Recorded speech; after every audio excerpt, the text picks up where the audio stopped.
pleasant afternoon to each and everyone. I am Giancarlo V. Almaden together with my partner Reglan Roble. Today we are going to report about position paper writing.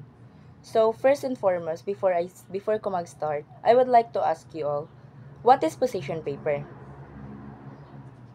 Well, that is correct. Position paper is a paper nga argumentable nga naa kay side nga gipili. Dili siya matawag position paper ug wala kay side nga gipili. Kay dapat na kay side nga gipili na nga imong stand. Nganong imoy pakita sa mga reader nga kanang imong gipiling side is mo nay mas pilion nila or mo nay masakto. So in creating a position paper, natay mga key features. We have 5 kabuok. Clear, stand, and firm, I claim, introduction of the topic, argument and evidence, counter-argument and rebuttal, and lastly, conclusion. So, first na ko nga explain sa key features in writing a position paper, we have the clear, stand, and claim. So, by the word nga clear, stand, and claim, so dapat na kay imong paninindigan or gipili mo nga side is klaro. Dili ka magilis-ilis. Like, for example, ni adto ka sa agree nga side. Nya pagkadugog nimo sa pikas nga side, di agree pud ka sa ila. So, wala na siya, dili na siya matawag og clear, stand, or claim kay ni agree nang pud ka sa usa kay di wala man nimo gipaglaban ang imong side. So that's why importante gid nga clear ang imong stand or imong claim kay para mapakita nimo sa mga reader nga ang imong gihimo nga position paper is mo'y masakto kaysa sa gipili sa uban. So before ka mag-start sa paghimo sa imong position paper no na naman kay clear, stand, and claim. Klaro naman kung asa imong paninindigan nato nga kwan. Next is introduction of the issue. Imo nay palailang imong issue. Nganong ka na nga issue imong gipili. Like unsa din na nga issue nga nganong ka na gid imong gipili, nganong nakakuha siya sa imong attention. So kung nakakuha siya sa imong attention, nakakuha po siya attention sa uban.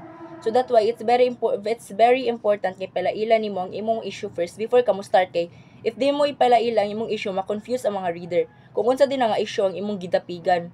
Nganong ka na nga issue imong gipili, like unsa din na siya nga issue about. So that's why it's very important ka magpingkid ka kung unsang imoy palailang imong kanang issue. Importante gid kay na siya kay if dili nimo siya palaila ma-confuse man imong mga reader. So now nakabalo naman mo no kung unsa to ang duha ka key features nga akong gi-explain. Kindly repeat it for me. Well, that is correct.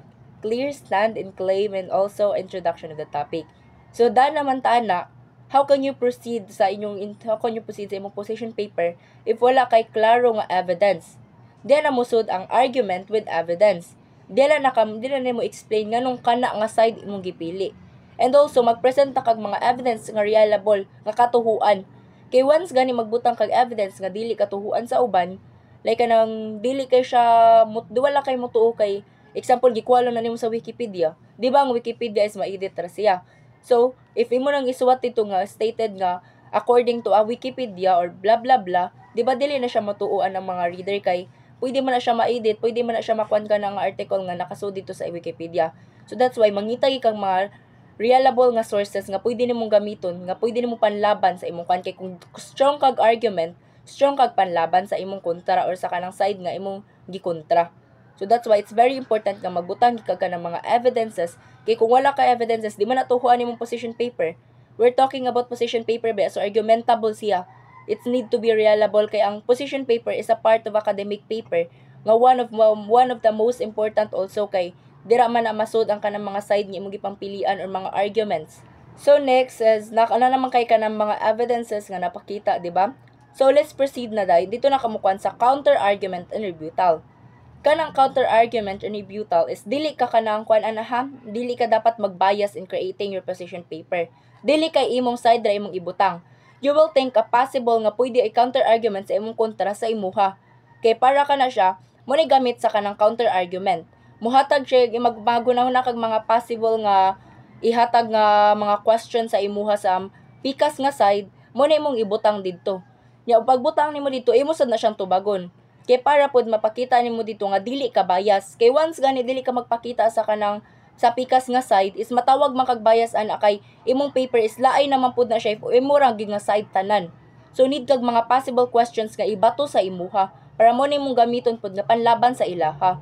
That's why it's very important nga need kag counter argument and rebuttal kay if wala na siya, first and foremost is laay ang imong topic maybe and kanang dili lang gid siya kay laay but also dili na sad siya kakuan katuhuan sa mga tao kay bias naman ka imong side ra magid imong gidapigan, wala man sad kani consider sa ilang side.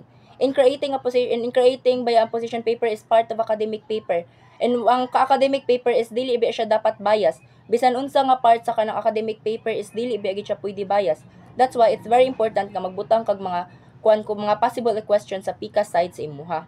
So, naa na kita sa last part in the some features in creating a reposition paper. So, we have the last part, conclusion. Before I start, can I ask you, what is conclusion? What is conclusion all about? Is it just a summary ra ba sa kanang imong topic? Well, that is correct. Ang conclusion is the ending point sa imong kwan. Dili ra siya summary. Diyan na nimo is-end ang imong topic. So, kung maghimo gi ka conclusion, dili ka pwede magsuwat itog to be continued ha. Kay position paper good na academic paper na siya, nabilong na siya sa academic paper. Ang academic paper is supposed to be is formal.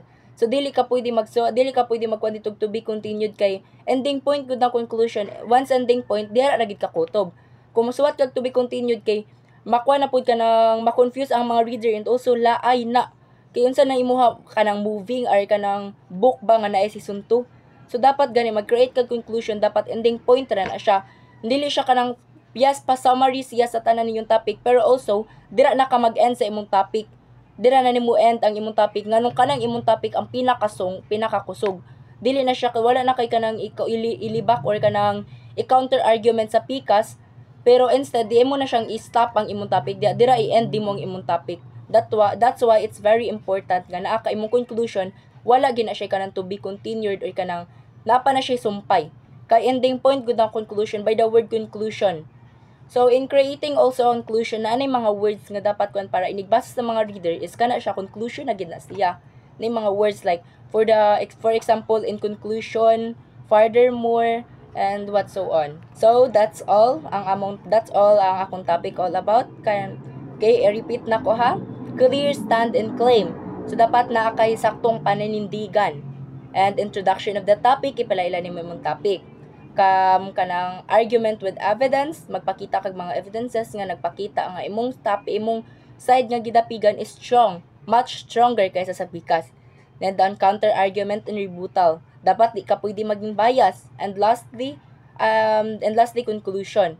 That's why, need gid kayo ng 5 in creating a position paper para ang imong position paper is makatuhuan, believable, reliable, and facts. So matuhuan siya sa mubasa. Dili ra kay kanang dili siya murag fiction. Nga kanang ikaw ra ginahimo all about your imagination ra gid. Kay formal ba yan na siya, dapat need gid kag mga structure nga i-follow.